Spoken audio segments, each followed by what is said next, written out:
Hello, Jeremy, and thank you so much for joining me today and for having this conversation.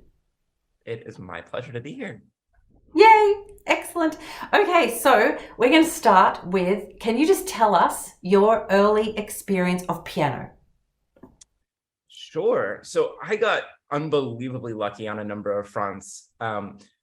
We happen to have a piano in my house. My parents signed me up for the very closest music school. I don't think they did any research, but there happened to be a music school down the street, and it happened to be a Yamaha music school. And as I later found out, not only was it a Yamaha music school, but it was what's known in Yamaha as the corporate Yamaha music school. In the US, at any one time, Yamaha selects one of their schools to basically be their testing ground, and they manage it from the corporate level rather than locally. And so at the corporate Yamaha, they tend to have the most resources, the best teachers, they're piloting new programs, they're giving students opportunity. So as about a 4-year-old, I got signed up for group lessons at Yamaha. I loved it. My brother hated it. And because my brother hated it, I loved it even more. And Sam, I know that you know a lot about the Yamaha method, but Yamaha teaches students things like improvisation, keyboard harmony, composition, really from such young ages. And as a jazz person, I've never found it to be a barrier to improvise. In fact, it's more of a barrier to me to read notes on a page. And I think that partially speaks to the Yamaha method and my experience there, singing solfege, learning about what notes kind of go together, just inventing with my teacher, who was really excellent. At the same time, I think there was something unique about me that, and I think it's still true, that I'm kind of restless and I don't like doing the same thing multiple times. And so I definitely have my teacher frustrated with me that I wouldn't play the Kabalevsky piece or, whatever it was exactly as written, that I always had to trail off at the end and add a few more measures, or I always had to extend something or choose a more colorful note somewhere in the development. So I think there was just something about me that was drawn towards creativity and improvisation from the beginning. When I was about 11 or 12, my fantastic teacher had this realization, or had this plan, I should say, and said in not so many words, wow, this kid has a really amazing ear and pretty bad technique. He should be a jazz pianist. Of course, that's partially joking and it's very reductive, but there's also an element when you have that really great ear and you're drawn towards improvisation. She had an amazing instinct, and she knew that I was not going to be a concert pianist. Can I just ask, And interrupt, is this the teacher yeah, in the Yamaha system? Is this is yes, you remained in the Yamaha system from 4 years old? This is and now you're still in class. This is 11 years old. Were you absolutely. just doing the group lessons at that point, or were you also doing private lessons at that point?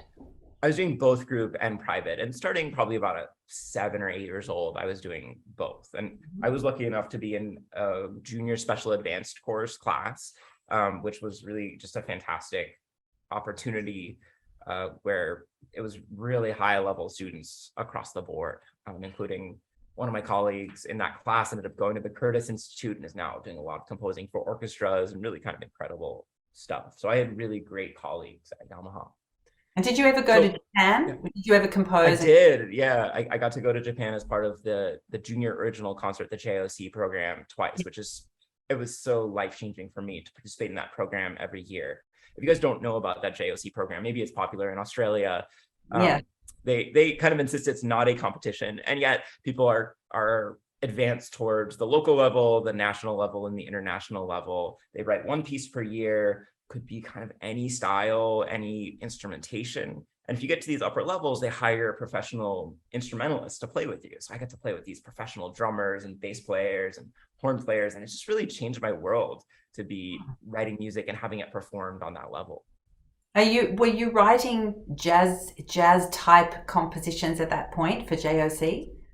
Mostly, yes. Now, of course, in a composition, again, it's really a contest. In a composition event, you expect more through composed pieces. So I wasn't just writing short tunes and then improvising over them. I was writing kind of more through composed pieces, but I was really always drawn towards the language of jazz. And especially once I started in my early teens studying with Linda Martinez, who was the jazz teacher who I was connected with.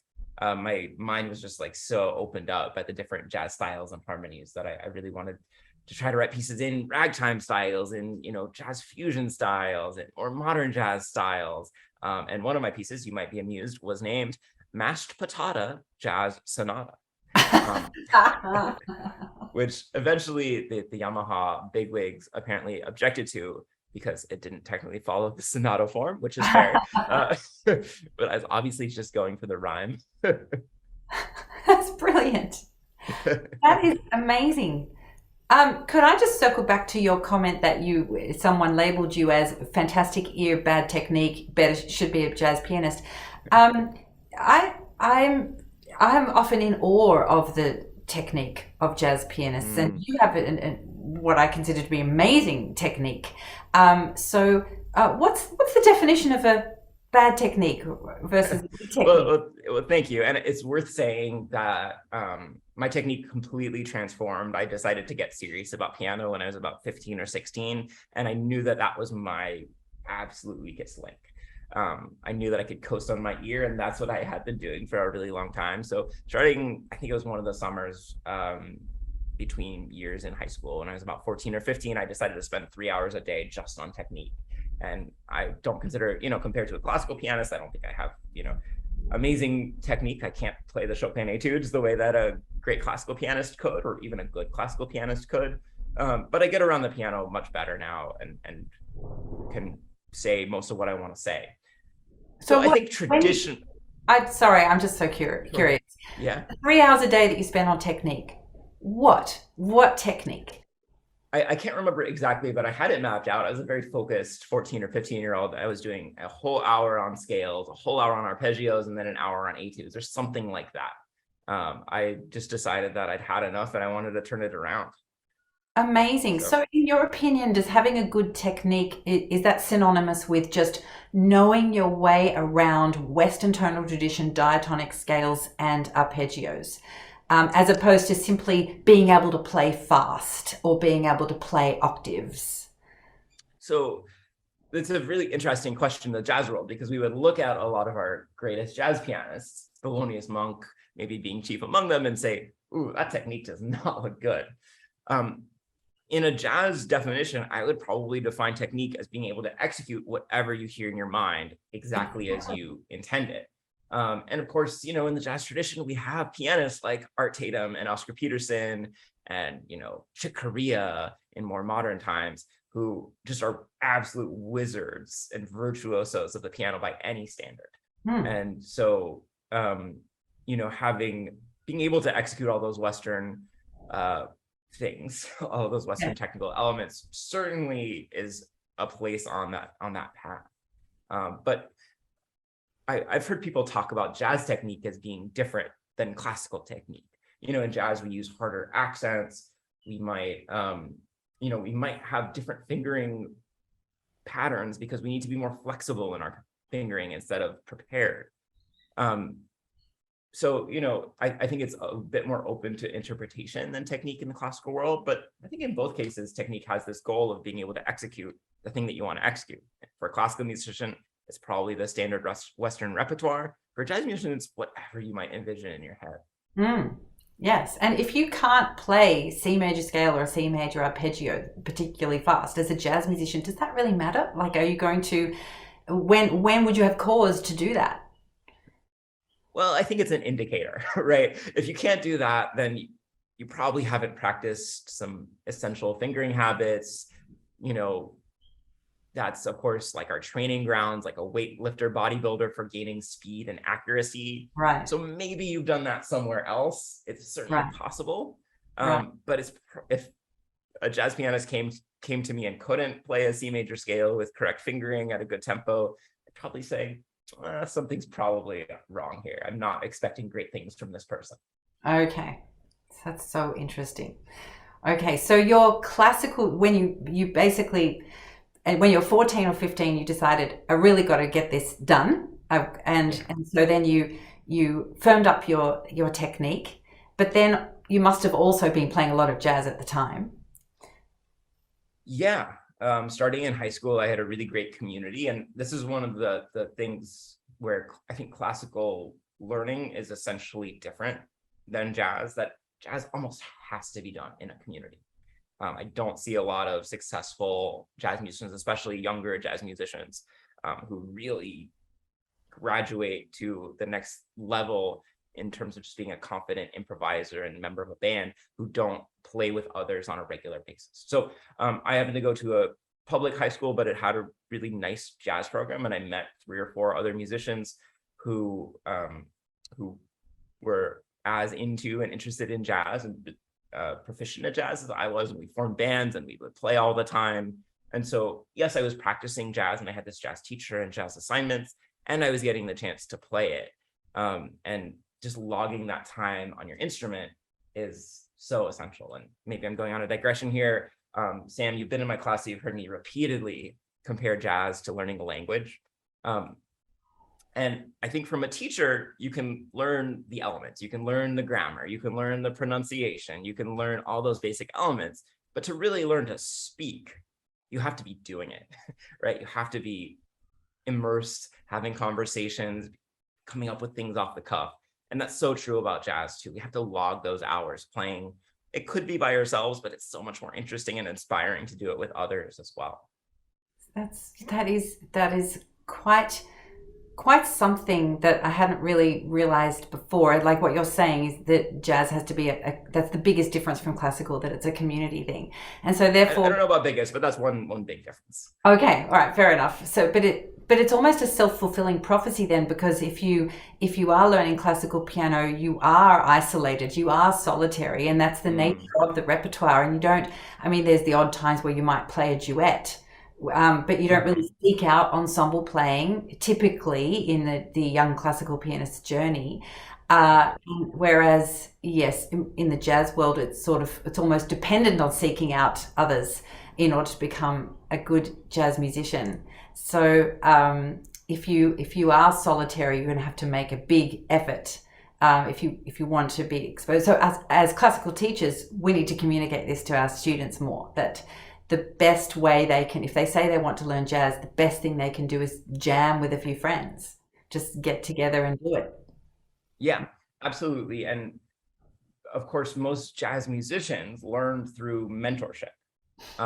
And in the modern day, this can take some other forms. It can be that you are mentored through listening, listening to albums, right? That can be part of your community and part of your mentorship experience. But to do that in isolation with a score, to try to learn jazz in isolation with a score really is kind of missing the point. Yes. Okay. That's so interesting. But if we were to be limited to learning jazz through a score, or at least through a text, you have pretty much nailed how to do that, in my experience. Well, thank you. So having taken your course and having used Jazz Piano Fundamentals as set text, can you just hold that up for us, Jeremy? Oh, of course. Jazz Fundamentals, I love it. One. Okay, so my experience of this is that it was the most fantastic supporting resource for you teaching this class. And in the absence of having you as a teacher in class, it's still amazing the way it sets things out, because it tackles the fundamentals of jazz. And so and my first experience of you talking about this was at MTNA in Spokane, not Spokane, is it? Yes. Yep. You're right. All right. So where your session was 5 things classical teachers do wrong when teaching jazz. Mm-hmm. And it was a packed session, and my mind was blown in this session. So you've always been really good at distilling down what it really means to try to teach jazz, especially if you have a classical upbringing. So the three of the 5 that I remember the most were that we all teach swing rhythm incorrectly, because it ends up coming out like an Irish jig, like, which I now know is wrong. The accent has to be on the shorter notes, and that maybe it was just 2 that stood out: the swing, and then that the chord symbols are information, not instructions. Very So, good. You get an A. thank you, thank you. So, when you were putting together this course that you teach and putting together your book, which and talk about whichever one came first, how much did those two concepts inform the order of how you're going to teach? Literally, what is the most fundamental thing about jazz to teach first? Okay. Lots of questions and ideas in there. Right. So I'm just going to tackle that last thought of what is the most fundamental part of jazz to teach first. And maybe like to me that that's not an answerable question, but the first thing that I would really want for any student is for them to experience jazz. I would say that, you talked about community being important, more important in jazz learning than classical learning. Another thing that's way different between the two is that jazz is truly an oral art form, and we're not kidding around when we say that. So any experience of jazz music that doesn't include some listening is really incomplete and probably like a little bit off the mark. In my book, to that end, I include guided listenings for each unit, and I try to tie them into something that we learned in that unit.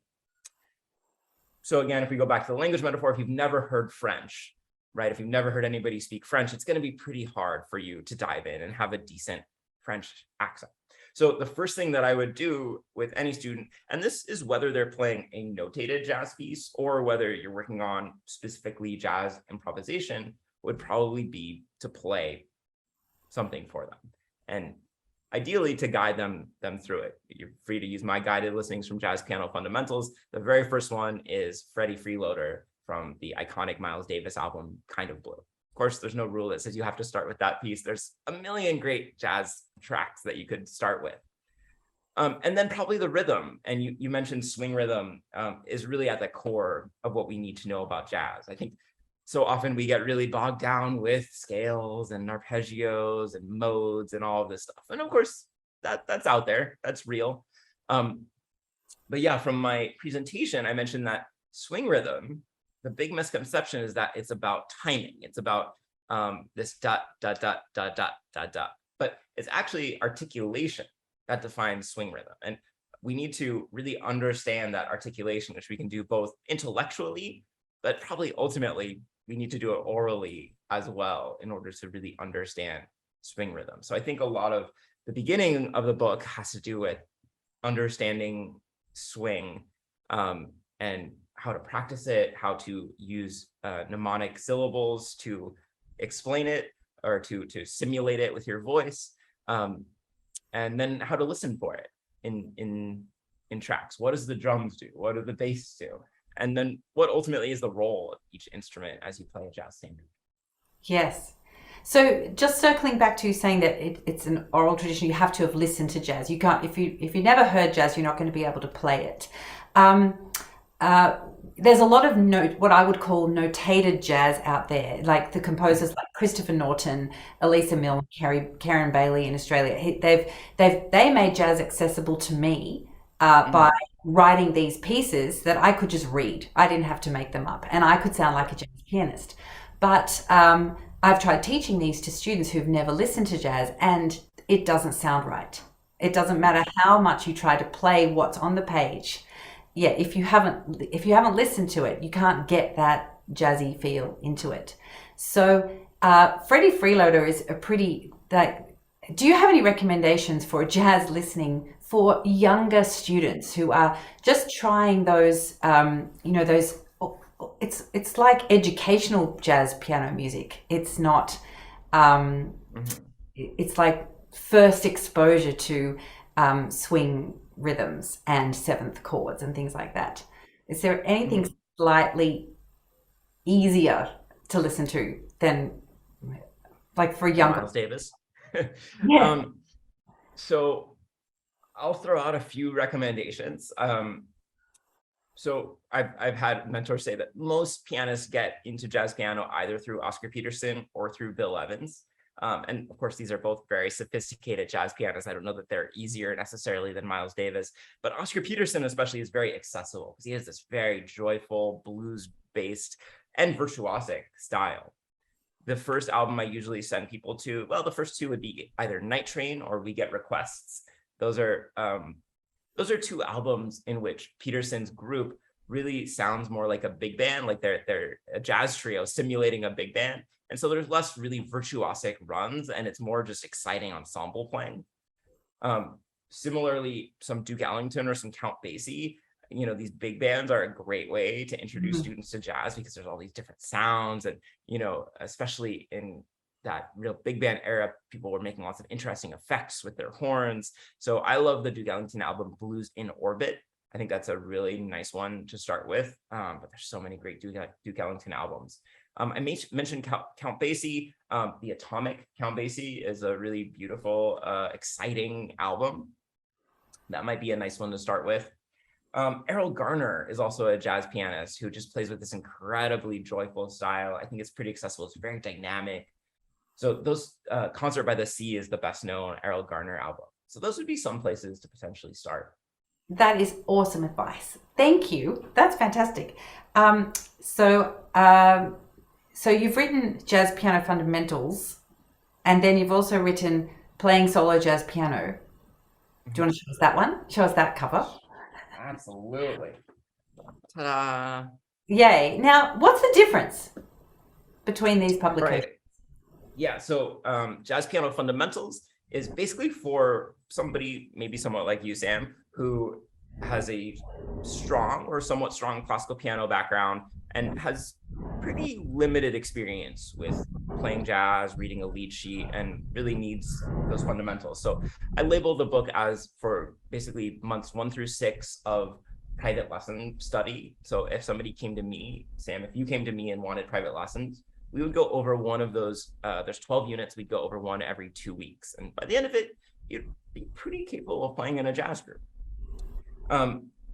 Playing solo jazz piano is less instructional. It's not taking you from point A to point Z. It's kind of a categorization of how somebody who already has some jazz experience can approach playing solo jazz piano, which of course is a different art form. So it has chapters that go over things like stride piano, ballad playing, sharing voicings between the hands, how to play a bass line and a melody at the same time, and things like this. And it doesn't necessarily tell you exactly how to do it, but it shares what are a bunch of different strategies that jazz pianists use to play solo jazz piano, which to my knowledge and to the knowledge of most people who I talk to who are enjoying the book, hasn't really been done anywhere before.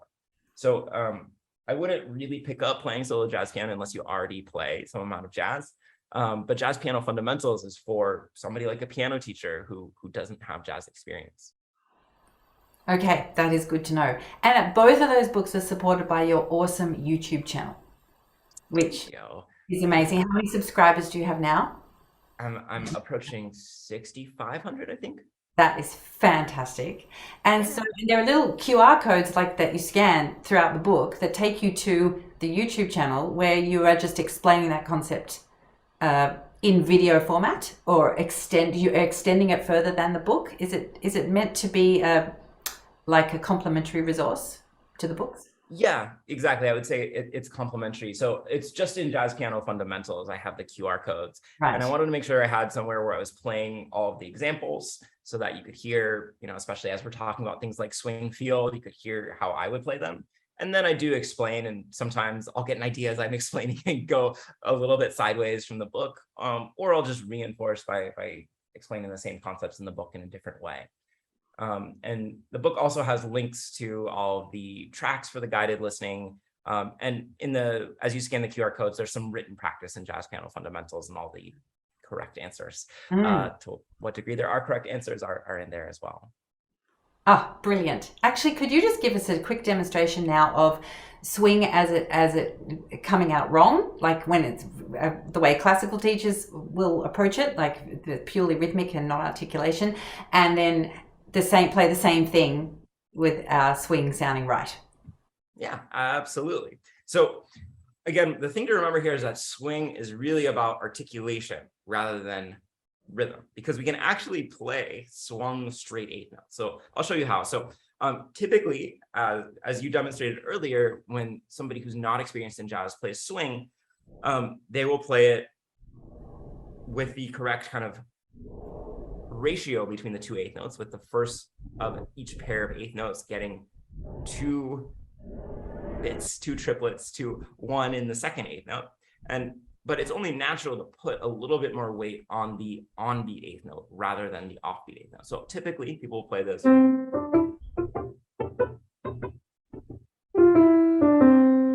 Okay, can we just check if you've got original sound on? Sure. Is this better? Okay, that's better. So now you just say it again. Typically people will play it like this. Sure. So typically people who are inexperienced in jazz will play a scale or something like that, like this.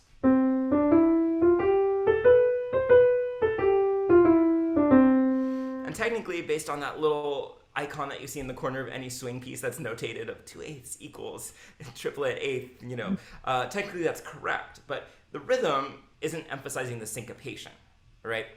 So what we generally want to do is we want to put a little bit more weight on that offbeat eighth note, especially just to counteract the fact that now this onbeat eighth note is twice as long. So we want to go.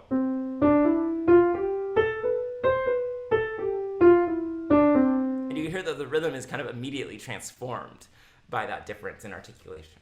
But let me show you, at fast tempos, we don't swing eighth notes in the rhythmic sense at all. So this is an Oscar Peterson solo I'm going to play for you.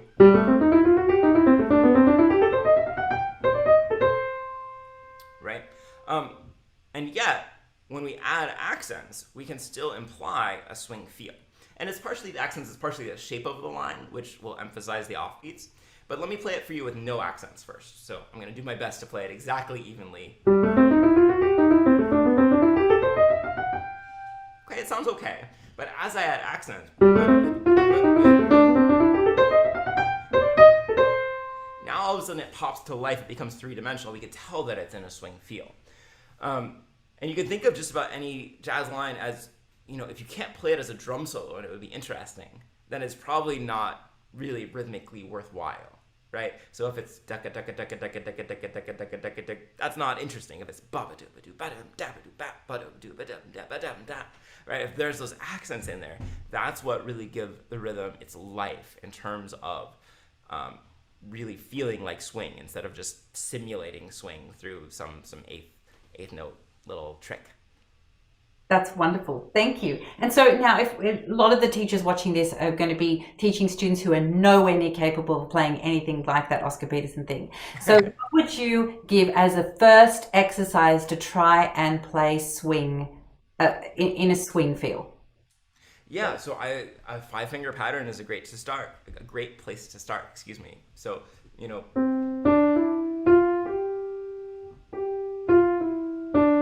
and if you play it like that, you can remind them that it would be, I'm starting on C, it would be the D and the F that are always getting the emphasis.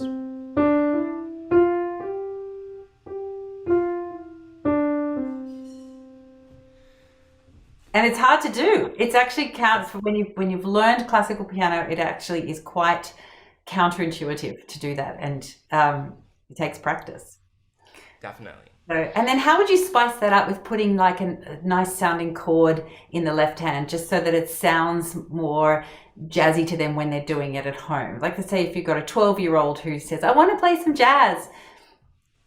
Sure, yeah, I would probably start with like a C major 6, so a C major triad with an A on top. So nice. It's got a little bit more spice in there than your average triad.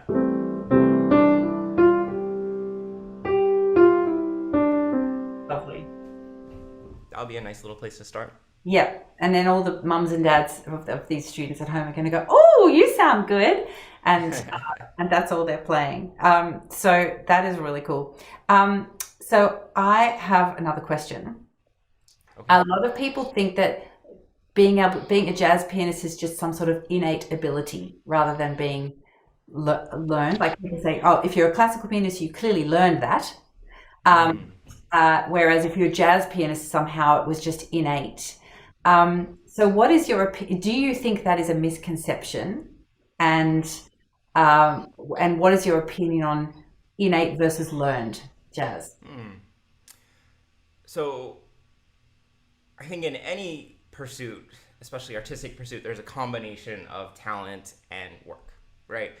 We could probably spend hours and hours debating how much is talent and how much is work and practice. But again, I think it's interesting and useful to compare it to a language. And I think, in jazz, certainly one might, if you start early enough, be almost a native speaker of the language. Now, after you're a native speaker, if you want to, um, sorry, this metaphor it's not going the way that I want it to. Let me start this again. I'm gonna rewind a bit because Yeah. the word talent is so loaded, and I've done presentations on that. Like I've done a presentation called "Gifted and Talented Are Dangerous Words." I've actually Mm. completely erased them from my language that I use. So rather than talent, Predisposed. yes, like if you, I think what I mean about innate is that you've got to sit down and do it. You can't play jazz without actually doing it. But is it if let's say you didn't have that early experience of being exposed to a lot of jazz and listening and playing with other people, but then at the age of 13 or 14 you suddenly decide you have an interest in it, can it be taught? And how much of a heads but all the greats of jazz are probably the ones who had that really early experience. um, Hmm. would you what are your thoughts on that? Yeah. No, I understand the question. I'm just trying to think of a better way to say it. That was a good, um, I didn't say it very well. so I think jazz can absolutely be taught and learned. I think the learning metaphor is really useful here in that it's hard and you have to really immerse yourself in order to be able to do it. And I see students, well, especially at a piano teacher level, I see a lot of piano teachers thinking, I should be able to do this. I have all this experience with the piano. I should be making such fast progress. But again, if you think of that language learning timeline, if you think, well, I speak English really well, I should be able to speak French. It doesn't quite work like that. You have to really, really put in the time and immerse yourself in order to start becoming fluent. I think it is like languages, it is easier if you start earlier.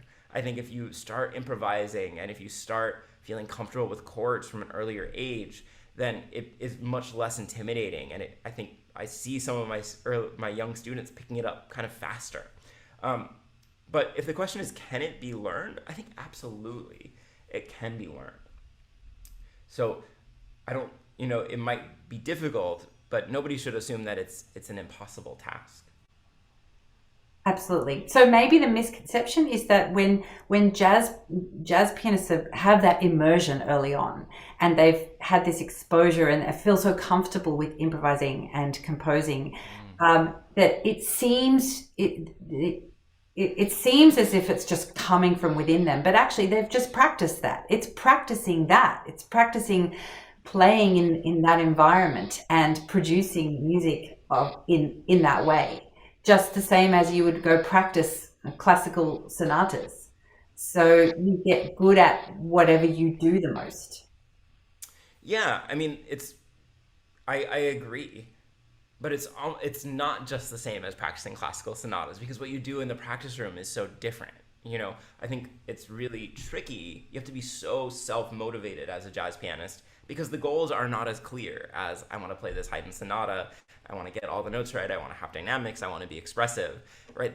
The goals are so open-ended that you have to really be along for the journey. You have to be good at personal goal setting, and you have to be comfortable with maybe not knowing if you're making progress for a while because you could practice that same tune 4 days in a row and end up saying, do I sound better than I did 5 days ago?